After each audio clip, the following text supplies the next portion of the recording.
You can now get a 30-day trial to experience The Athletic for free. Visit the link in the description below to try it now. After the 9th round of Premier League fixtures, Manchester United ranked 14th for the volume of goals and expected goals that they had conceded this season.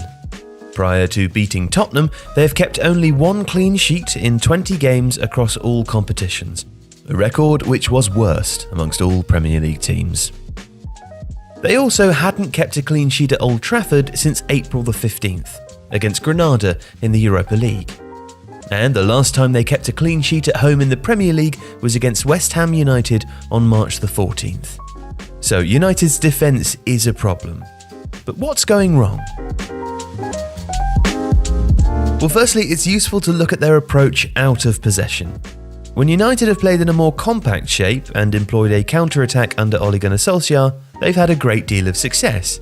However, this season they are simply too easy to play through.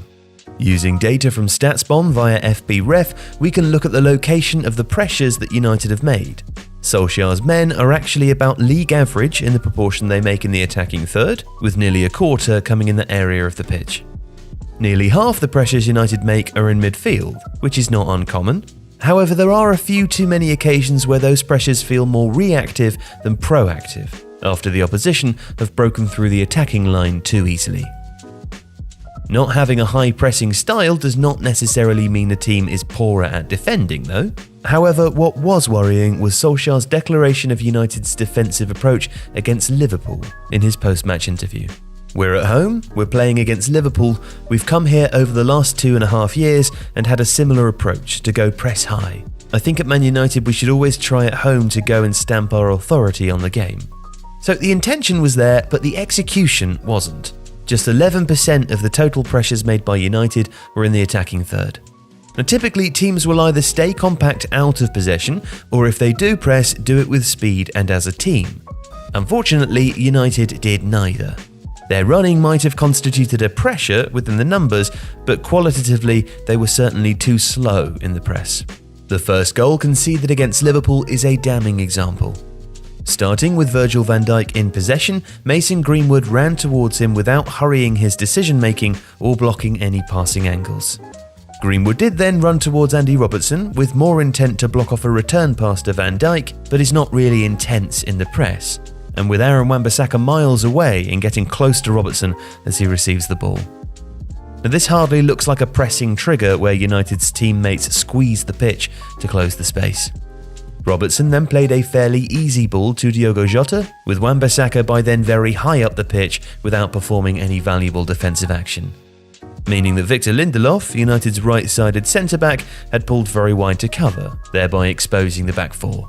As Jota played the ball inside to Firmino, the space the Brazilian had between the lines was huge, with 7 United players in Liverpool's half when Jota receives. With Scott McTominay and Fred already on the wrong side of Firmino, the Brazilian actually has an easy pass onto Mohamed Salah, beyond Harry Maguire. And you can also see how deep Luke Shaw is. While he was given a tough task of tracking 2 Liverpool players, if he tried to keep a higher line with his centre-backs, then Salah and Naby Keita may have been offside. As it transpired, Shaw was then given the impossible task of stopping Salah and Keita on his own, which of course he was unable to do. And all too many times you see United players running back towards their own goal with the opposition in behind. As Salah plays Keita through on goal, Liverpool's number 8 slots it in past David De Gea, but look at United's back 4, who are more along a vertical plane than they are across a horizontal one. It's a mess, and this has been a pattern that has developed in the early stages of the season. Teams were getting chances through United's midfield all too easily, which was leaving the defence exposed. However, it's not just the goals that stand out, as United have been given warning signs from chances that hadn't led to them conceding.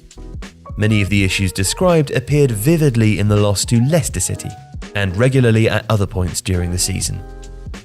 But returning to the numbers, United's passes per defensive action, PPDA, serves as a proxy of their pressing intensity, which backs up the eye test. Through the first 9 Premier League games, Solskjaer's side were allowing the opposition to make 13.6 passes on average before making a challenge, which ranks as the 12th highest pressing intensity in the league this season.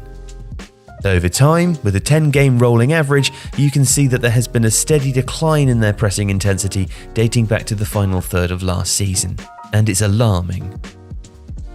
Separately, Captain Harry Maguire has also been criticised.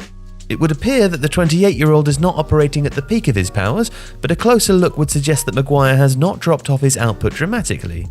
His 3.1 true tackles this season, which includes tackles plus challenges lost plus fouls committed, is as many as his previous campaigns, and his success rate in the tackle, 60%, and in the air, with a 77% aerial win rate, is as high as ever. However, it's revealing how often he is engaging in more proactive front foot defending, which reads the play and stops the attack developing at source. His 1.0 true interceptions per 1,000 opponent touches, which includes interceptions and blocked passes, are significantly lower than previous seasons at United, and the volume of aerial duels he's engaging in is also the lowest rate since he arrived.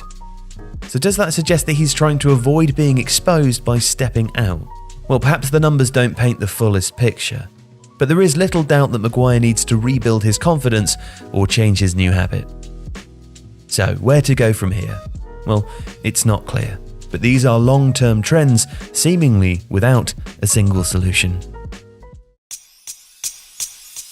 Buy holiday much, buy and gift how much, buy it now to avoid disappointment because of delivery times. Yes, that's right. Use the offer code TIFOBF to get £10 off when you spend $60, and buy it now to avoid holiday disappointment at shop.tifofootball.com. If you like this video, please consider subscribing to the channel. The Athletic brings you the best sports journalism in the world in a personalised experience, connecting you with the stories and teams that you care about the most. There's coverage of 13 sports, plus direct access to world-class journalists through live Q&As, discussions and podcasts. Not to mention, it's all ad-free. And you can try it now for free for 30 days by clicking the link in the description.